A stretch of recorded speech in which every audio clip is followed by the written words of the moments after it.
Samantala, sa punto pong ito'y makakapanayam naman natin si Health Undersecretary Maria Rosario Vergeire. Magandang umaga po sa inyo, Secretary Vergeire. Si Connie Season po ito kasama ang aking partner na si Rafi Tima.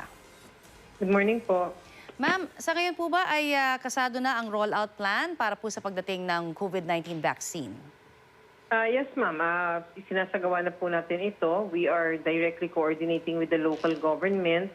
Master listing have started already where we were able to instruct all local government units to coordinate all facilities in their area for the healthcare workers and to get all the registries of senior citizen and the other priority population. Opo. Lahat pong ito ilalagay dun sa master list. I see.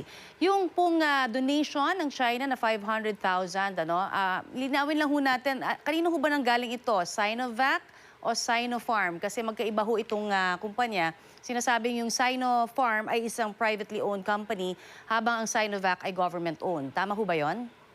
Ito pong sinasabing donasyon, no, wala po kaming information. What we know of would be that with this arrangement by our vaccine czar, with regard to Sinovac, the initial dose that will be delivered to our country will be 500,000.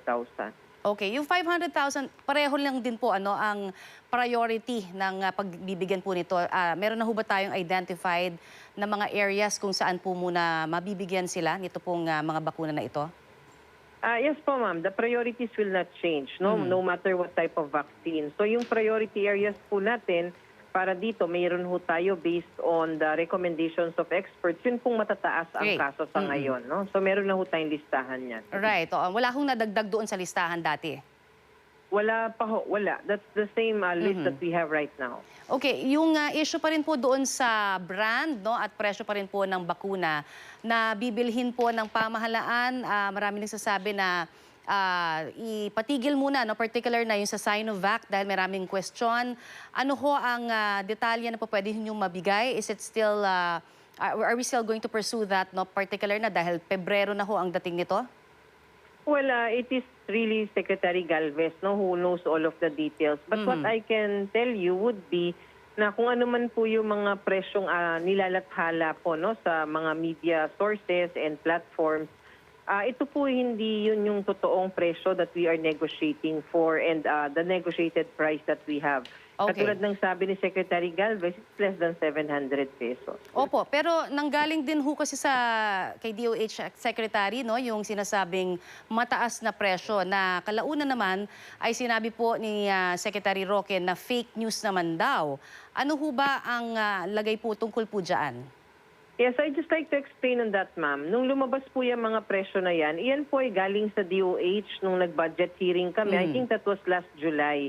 And these prices, we got it from the manufacturer's website and that was July of 2020. So we know na marami na pong nagbago and as I've said, nakikipag-negotiate na tayo ngayon. So we are expecting a negotiated price and not the market prices because we are from government. So, okay. Yun po, pali itong sinasabi ni Secretary Roque, yun pa rin yung presyo, kapareha pa rin po ng sa Indonesia, which is about 650 pesos kada dose. Well, according to Secretary Galvez, it's going to be less than 700 pesos. Alright. Ito pong pagsisimula ngayon ng iba't ibang mga LGU po sa mga cold storage facilities na kanila pong binubuo.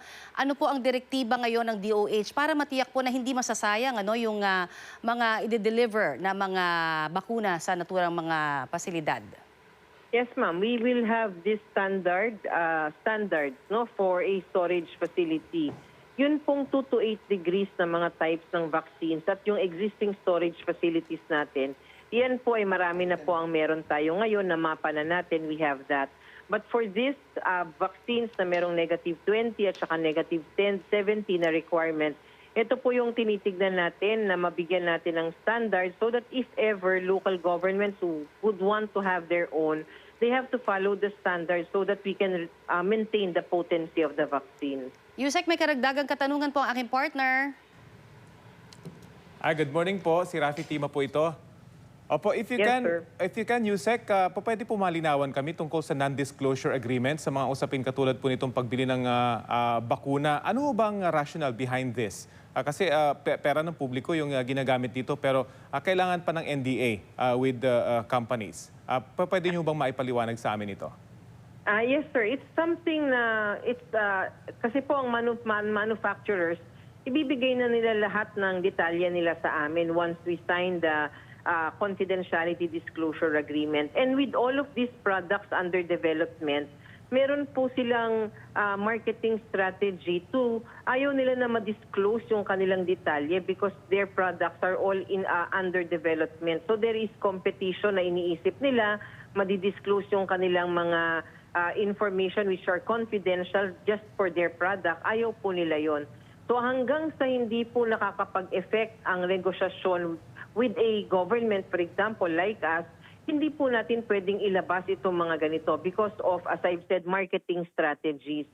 So ito po ay may bibigay naman natin ang totoong presyo at saka lahat ng nangyari doon sa ating negosasyon after the contract has been effected already and the deliveries are here.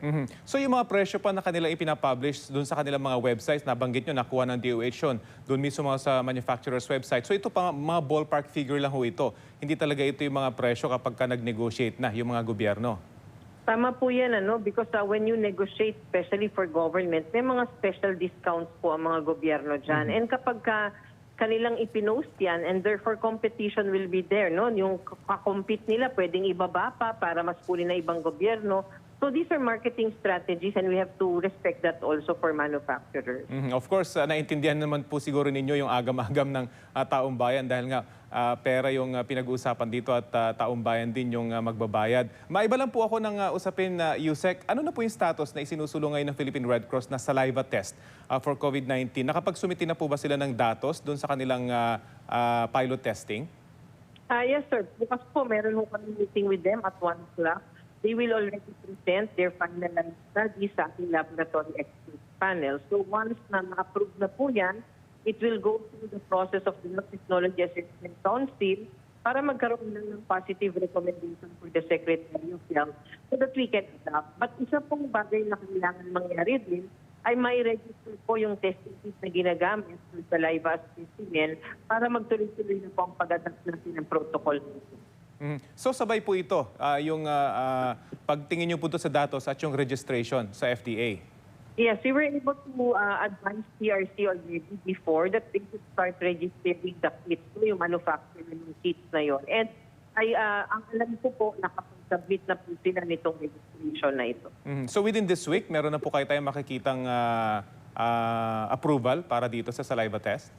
Within this week, we can be able to inform the public already kung ano po yung naging resulta ng pag-uusap ng lab experts yung PRC. As to the approval, we will have to wait, what the Health Technology Assessment Council will do.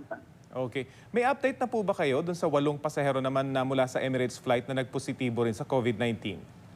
Ito po ay nagbabalidate tayo, sir, because nung dumating sila, ito po yung initial swab test nila.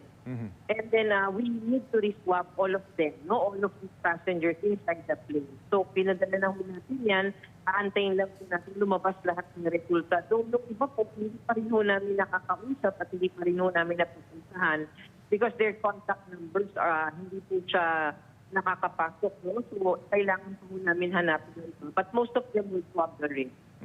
Panghuli na lamang po, sinasabing overwhelmed na daw yung mga ospital sa Cagayan Valley dahil sa pagdami ng mga COVID-19 cases mula pa nitong Pasko at sa mga nagdaang baha. Ano pong gagawin ng DOH dito?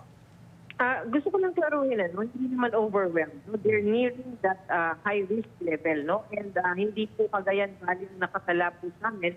Although there are parts ng Cagayan na meron pong pagtaas talaga ng healthcare utilization.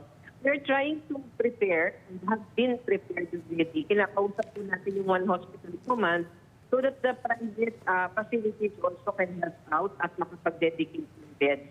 And mailipat din natin po yung mga pagaling na sa mga step-down facilities natin para ma-free up po yung mga beds sa ospital.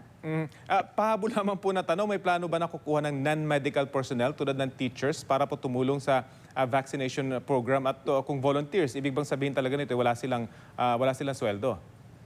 Yan po yung mga usapan na, nakikipag-ugnayan tayo sa ibang ahensya so that we can be able to have volunteers like teachers and they can be utilized as counselors, information disseminators, yung mga gano'n. As to the allowances and the budget na para sa kanila, pinag-uusapan pa kung meron pang tayong mobilization funds for this. At para din po malinaw, yung mga dinodonate po bang mga bakuna sa Pilipinas, kailangan pang dumaan din doon sa usual process, kailangan ng EUA bago po sila magamit? Definitely, sir. Lahat po ng idodonate sa atin, pag pumasok dito, kailangan meron po siyang emergency use authority. Kung hindi po natin siya pwede tanggapin. Okay. Salamat po sa oras na ibinahagan niyo po sa Balitang Hali. Thank you very much. Si Undersecretary Maria Rosario Vergere ng DOH.